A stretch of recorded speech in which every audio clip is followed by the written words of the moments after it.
네, 뉴스 신세계. 오늘도 헬마우스 임경민 작가와 함께합니다. 어서 오세요. 안녕하세요. 오늘 뉴스 가볼까요? 검찰 소식입니다. 도이치모터스 주가 조작 의혹과 관련해서 김건희 여사에 대해서 검찰이 최종 불기소 처분을 결정을 했습니다.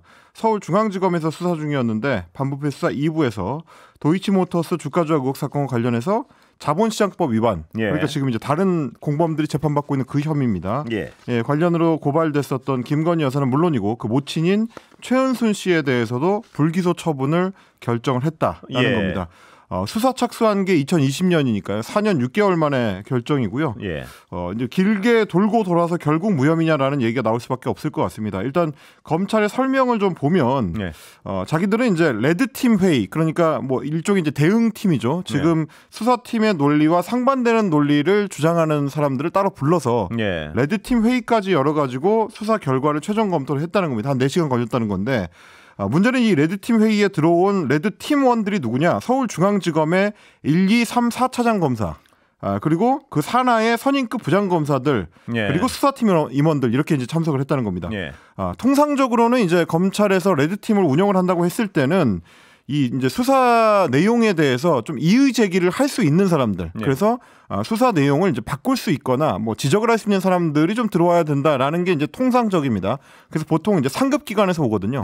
서울중앙지검 같으면 이제 대검찰청이 상급 기관인데 이번에는 자기들끼리 했다라는 비판이 좀 있습니다. 아니 뭐 근데 그거는 레드팀 자체를 별로 기대할 수가 없는 게요. 저번에 수사 심의 결과도 무시하고 뭐 원래대로 하지 않았습니까? 그렇습니다. 이번 건 같은 경우는 이제 수사심의위원회에 이제 회부도 하지 상태고요. 않았고 저번에는 수사심의위원회 회부에서 수사심의위원회에서 다른 판단을 했는데도 그렇습니다. 그 판단을 이제 무시하고 그냥 불기소. 그러니까 이번에 레드팀, 검찰끼리 하는 레드팀을 뭐 크게 누가 기대했겠습니까? 그렇습니다. 뭐 어떻게 보면 이제 그 외부에서 봤을 때는 요식행위로 뭔가 했다는 걸 이제 보여주기 위해서 일종의 쇼를 한 건 아니냐라는 이제 비판이 나오는데 권오수 전 도이치모터스 회장 같은 경우는 이미 재판에서 2심까지 유죄가 인정이 돼 있는 상태인데 그때 김건희 여사 명의의 증권계좌 3개가 여기서 이제 유죄 혐의가 인정이 됐습니다. 그러니까 통정매매라든지 이런 주가 조작에 이제 동원이 된 계좌다라고 확인된 게 3개입니다.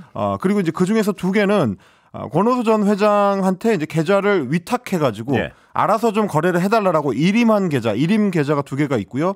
나머지 하나는 김건희 여사가 증권사 직원을 통해서 운용한, 그러니까 증권사 직원한테 팔아주세요, 사주세요, 뭐 이런 걸 이제 전화로 연락한다든지 이런 형태로, 그래서 직접 운용한 계좌 해서 이제 총 3개가 이제 이용이 됐는데 검찰에서 확인을 해보니까 그 일임 계좌 같은 경우는 권오수 전 회장이라든지 별도의 계좌 관리인들이 김건희 여사한테 주가 관리를 한다는 얘기를 직접적으로 이제 시세 조정을 하거나 주가 조작을 한다는 얘기를 한 적이 없고 김건희 여사가 그런 사실을 몰랐을 것이다 라고 이제 공범들도 이제 진술을 했다는 게 이제 검찰의 조사 결과입니다. 그리고 권오수 회장이 시세 조정을 한다는 사실을 인식하면서 계좌를 일임했다고 단정하기가 어렵다. 그리고 달리 증거도 확보하지 못했다. 그렇기 때문에 이 일임 계좌들의 혐의가 없다라는 거고요.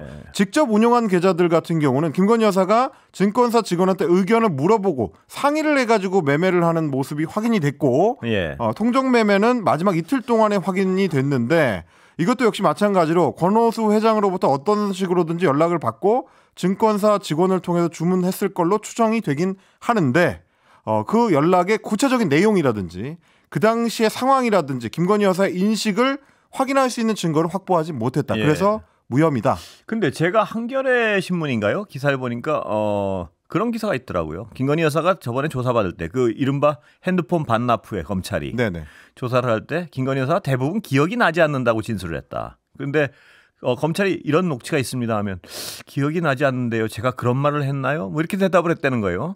그러면 10년 전 일이니까 기억이 안 날 수도 있다. 이러면서 김건희 여사 말을 수용했다. 뭐 이런 보도가 있습니다. 그러니까 사실 이제 한겨레 보도 내용을 보면 저는 뭐 거의 20년 가까이 시사 뉴스 프로그램을 했었습니다만은 생전 처음 보는 수사입니다.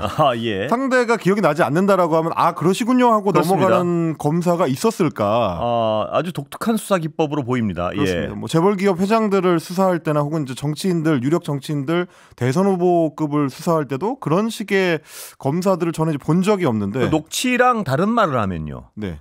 녹취를 더 신뢰해야 되는 거 아닐까요? 지금 기억이 안 난다 그러면 녹취를 녹취에 당연히 어떤 더 신뢰성을 방점을 두고 그리고 이제 한겨레에서 보도한 그 녹취 내용이라는 것이 이제 단순한 그냥 뭐 통화하는 일상적 대화의 내용이 아니고요. 뭐 여러 차례 보도가 됐습니다만 뭐 8억 원 상당 뭐 8만 주 이상의 어떤 액수를 거래할 때 뭐 7초 만에 거래가 이루어진다든지 뭐 이런 것들이 정황상으로는 통정 매매인 것 같고 그리고 증권사 직원이 뭐 매매가 이루어졌다라고 이제 일종의 이제 보고를 하면 뭐 알고 있었다는 투에 이제 어떤 그렇습니다. 그 얘기가 있다든지 이런 것들에 대해서 조금 더 구체적으로 수사가 들어갔어야 되는데 그 부분이 이제 어느 정도 이상 들어가지 못하고 끊겼다라는 이제 어떤 혐의 그런 보도였죠. 그런 어떤 의혹을 제기하는 거고요. 그러니까요.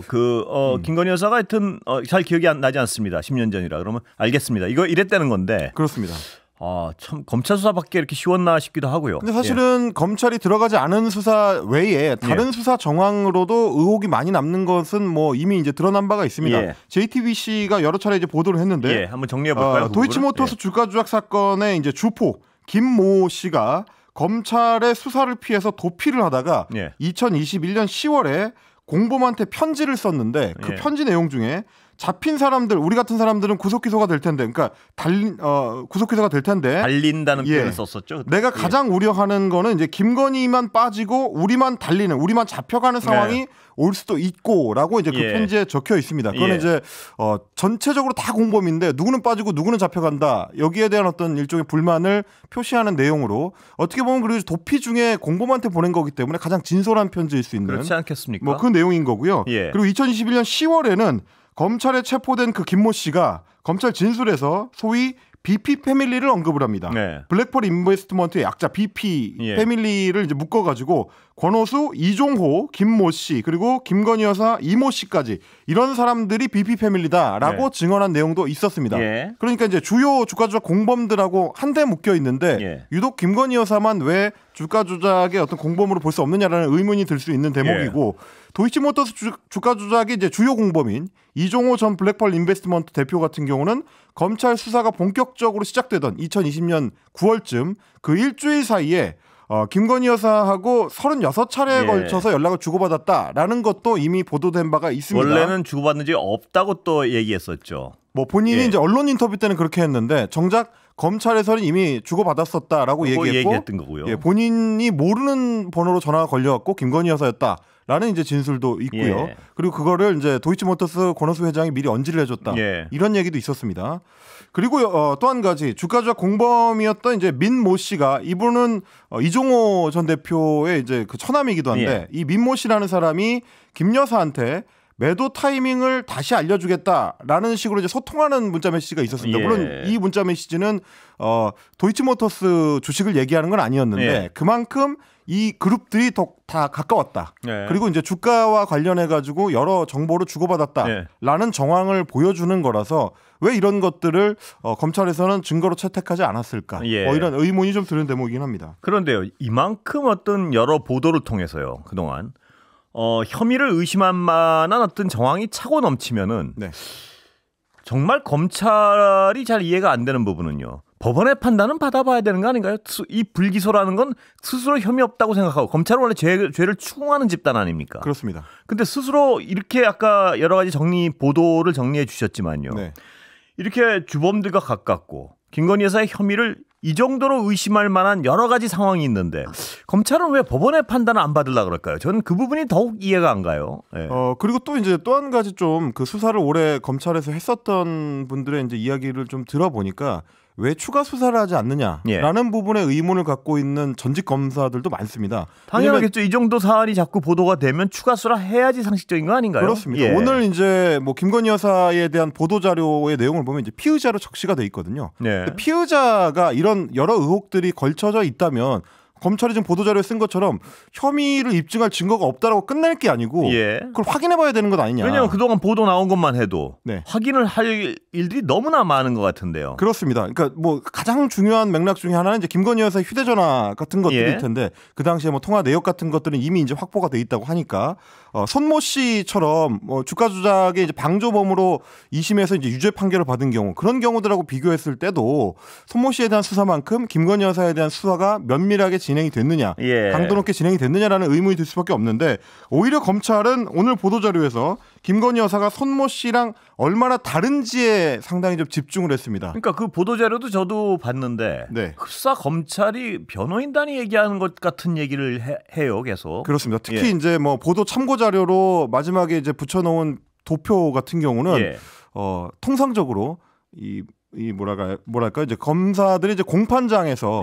PPT 영상으로 띄우는 화면으로 띄우는 도표를 연상시킬 정도로 손모 씨와 김건희 여사가 얼마나 다른가를 이제 부각시키는 표였습니다. 거기 보면 이제 예를 들면 김건희 여사에 대해서는 주식 관련 지식, 전문성, 경험 등이 부족하고 시세 조정 관련 전력이 없는 점 이런 것들이 이제 부각이 돼 있습니다. 그리고 상장사 대표인 권 전 회장을 믿고 초기부터 회사 주식에 지속적으로 투자했다. 뭐 이런 내용들이 들어가 있어서 그게 쩐주 역할을 하면서 방조를 했었던 손모 씨하고는 다르다라고 했는데 손모 씨는 뭐라고 돼 있냐면 전문 투자자로 이제 분류가 돼 있습니다. 그래서 이전에도 다른 주식의 수급 세력으로 동원된 전력이 있고 주포 그 김모 씨가 손 씨한테 주가 관리 사실을 알렸다라고 진술했다. 뭐 이런 정황들을 봤을 때 김건희 여사 사례가 다르다. 이런 점을 이제 보도자료에서는 부각을 시키고 있습니다. 그 보도자료에 따르면 김건희 여사는 주식 관련 지식이 부족하고 전문성이 별로 없는데 상당히 큰 돈을 주식에 투자하고 23억 원에 달하는 수익을 그 모녀가 함께 거둔 굉장히 좀 이례적인 투자자다. 뭐 이렇게 봐야 될 것 같습니다. 행운이 겹쳤군요. 그렇게 아무 전문성도 없고 그런데 23억 원을 그냥 그것도 그 당시에 23억 원이죠. 그렇습니다. 수익만 23억 원이라고 이제 재판에서 확인이 된 거고요. 그리고 이제 뭐 거기에 이제 투여한 어떤 자본이나 이런 것들은 그보다 더 규모가 큰. 김건희 여사 측이 변호인이 있었는지 없었는지 제가 지금 정확히 모르겠는데. 변호인이 있습니다. 대통령실 출신의 변호사가 있습니다. 변호인 이상으로 검찰이 변호인처럼 얘기하는 것 같아서 그것도 참 의아하고요. 뭐 어쨌든 불기소 처분이 나오니까 여야가 각각 좀 강도 높은 목소리를 내고 있는데 오늘 이제 한동훈 대표, 국민의힘 대표의 목소리가 눈에 띄었습니다. 이게 국민이 납득할 정도인지 지켜볼 필요가 있다라는 입장을 조금 전에 이제 기자들하고 만난 자리에서 이야기를 했고요. 외부에서 수사 기록을 다 알 수가 없기 때문에 판단을 하기는 어렵지만 무엇보다 중요한 거는 국민 우려를 불식시킬 조치를 신속하게 해야 한다는 것이다. 라고 강조를 했습니다. 이 국민 우려를 불식시킬 조치에 대해서는 오늘 오전에 최고위원회의에서 이야기를 했는데 김 여사와 관련한 대통령실의 인적 쇄신이 반드시 그리고 시급하게 필요하다. 이걸 강조했고 인적 쇄신은 꼭 어떤 잘못에 대응해서 하는 게 아니라 좋은 정치나 민심을 위한 정치를 위해서 필요할 때 과감하게 하는 거다. 지금이 바로 그럴 때다라고 이야기를 해서 본인이 계속 강조를 해왔었던 용산 내부의 소위 김건희 여사 라인에 대한 정리 문제 이걸 오늘 일성으로 한동훈 대표가 좀 강조를 했습니다. 그런데 한동훈 대표 말은 참 이해하기가 어려울 때가 많은데요. 국민이 납득할 정도인지 지켜볼 필요가 있다. 이게 무슨 복잡한 말인지 잘 모르겠는데요. 사실 이제 지켜볼 수가 없는 것이 이미 검찰은 불기소 처분을 완료했기 때문에 지켜본다고 해서 바뀔 수 있는 것은 없습니다. 이 조치는 이 검찰의 수사 결과는 국민이 납득하기 힘들 것이다랄까. 이 정도는 충분히 국민이 납득할 것으로 본다랄까. 그렇습니다. 그런데 이 말이 정말 무슨 말인지 모르겠어요. 국민이 납득할 정도인지 지켜볼 필요가 있다. 그렇고 인적 조치도요. 인적 조치는 앞으로 일어날 일을 막는 데 도움이 되더라도 지난 벌어진 일들에 대해서는 수사나 진상규명이 필요한 것이 지금 인적 쇄신이 도움이 되겠습니까? 과거에 진상규명을 하는데. 그것도 이해가 안 가고요. 그리고 사실 이제 인적 쇄신이라는 건 기본적으로는 잘못한 사람을 내보내는 거죠. 잘하고 있는 사람을 내보내는 건 이상한 일이니까요. 그런데 이제 그 뭐 말씀하신 것처럼 저도 좀 지적을 해보자면 한동훈 대표 얘기가 이상한 게 뭐냐면 인적 쇄신은 꼭 어떤 잘못에 대응해서 하는 게 아니다. 잘못에 대응하지 않으면 인적 쇄신이 필요가 없습니다. 무슨 말인지 하여튼 이 말이 참 이해하기 어려운 말씀을 한 대표가 자주 해요. 보면. 그에 비해서 오늘 이제 홍준표 대구시장의 발언은 조금 알아듣기가 쉬운데요. 주변의 실상시부터 제거하는 게 순서다라고 한동훈 대표를 직격을 했습니다. 오늘 페이스북에 글을 남겼는데 원조 김건희 여사 라인으로 벼락 출세했던 사람이 여사 라인 7인방을 제거하라는 요구하는 거는 참 어이없고 황당한 주장이다. 홍준표 시장도 참 일관되는군요. 이 오늘 김건희 여사 관련 수사 결과가 정말 어떤 국민들이 굉장히 어떤 이 사안을 두고 분노하기도 하고 뭐 이런 상황에서요. 뭐 불만을 가지신 분들이 많죠. 그런 분이 많은 상황에서 오늘도 한동훈 대표를 공격하고 있군요. 그렇습니다. 김건희 여사에 예. 대해서도 이걸 이제 업고 한동훈 대표를 공세를 이제 펴고 있는 상황인데 예. 반면에 야당은 굉장히 강도 높게 검찰의 어떤 조치를 비판을 하면서 검찰 개혁을 예고하고 나섰습니다. 민주당의 검찰독재위원회 위원인 예. 김남희 의원 같은 경우에는 예상은 했지만 기가 막힌 결과다. 예. 간이 배 밖으로 튀어나오지 않고서야 이렇게 조치할 수는 없다라고 하면서 대통령 부인 김건희 씨가 사실상 대통령임을 확인해주는 꼴이다. 예. 서울중앙지검장을 이창수로 바꾼 이유를 이제 알겠다라고까지 이야기를 했습니다. 예. 그리고 오늘 또 이제 민주당의 김민석 최고위원 같은 경우는 검찰을 두고 이제 김건희 여사의 예. 개다. 이렇게 표현을 하면서 심우정 검찰총장이나 예. 이창수 서울중앙지검장에 대한 탄핵을 추진할 수 있다. 예. 이런 입장을 또 밝혔습니다. 자, 시간이 한 2분 정도 남았는데요. 예. 그 중요한 또 판결이 있어서 이건 좀 한번 설명을 좀 해주셔야 될 것 같습니다. 그러니까 MBC 관련인데요. 네. 이게 어떤 의미가 있는 것 같아서요. 네, 법원이 오늘 이제 뉴스타파의 신앙님 김만배 인터뷰를 인용했었던 예. 과거 MBC의 PD 수첩에 대해서 방통위가 과징금을 1,500만 원을 부과했었거든요. 예. 근데 이제 방통위의 과징금 부과는 방통위가 내릴 수 있는 제재 조치 중에서 이제 가장 강도가 센 겁니다. 예. 그런데 이 과징금 1,500만 원 제재를 취소해라라고 예. 이제 판결을 내렸습니다.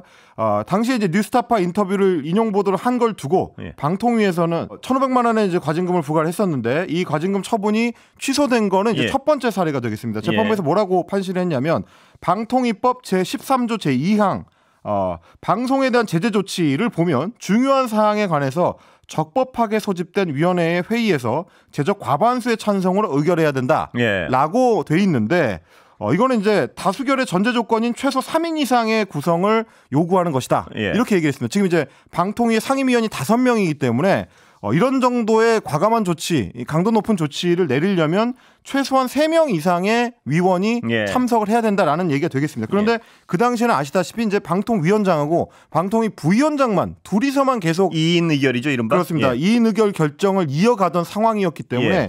이런 식의 어떤 변칙적인 운영은 안 된다라고 법원에서 판시를 한 겁니다. 방통위가 2인의 위원으로만 구성된 상태에서 그 둘의 의결만으로 한 이 제재 조치는 의결 정족수 요건을 충족하지 못한 예. 절차적 하자가 있어서 위법하다. 예. 그렇기 때문에 이 사건의 처분을 취소한다라고 이제 결정이 나왔습니다. 물론 예.